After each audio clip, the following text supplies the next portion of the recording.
आज तक इनका नाम वसीम रिजवी था, आज के बाद इनका नाम जितेंद्र नारायण सिंह त्यागी होगा। जितेंद्र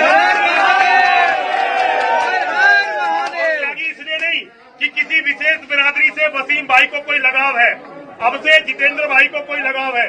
असल में जो हिंदू बनता है मुसलमान, उसे मौलाना और मौलवी बरगलाते हैं कि तुम्हें वहां इज्जत नहीं मिलेगी, सम्मान नहीं मिलेगा, क्योंकि तुम किसी जाति में नहीं होगे।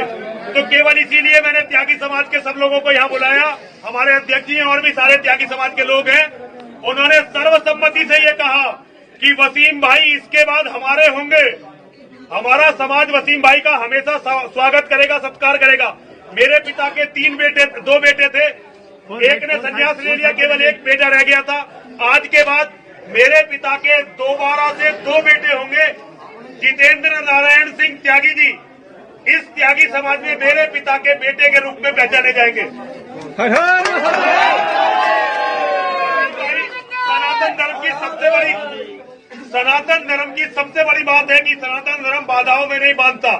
वसीम भाई को केवल 3 हमने हल्की सी बातें रखी हैं। एक तो कभी भी वसीम भाई गौमांस नहीं खाएंगे।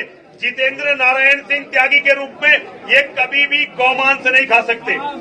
एक दुनिया में जो इनसे या इनके परिवार से या इनके समुदाय से बैरभाव नहीं रखता, ये उससे कभी बैरभाव नहीं रखेंगे।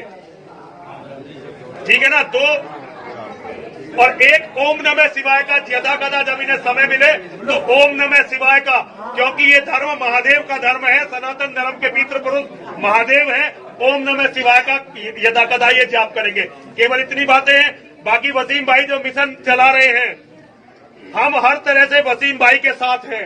हम ये नहीं कहेंगे, कभी भी नहीं कहेंगे कि वसीम भाई की कभी रक्षा करने में समर्थ होंगे, लेकिन यदि वसीम भाई को किसी ने कुछ नुकसान पहुंचाया, हम उनके वंश तक को समाप्त करेंगे।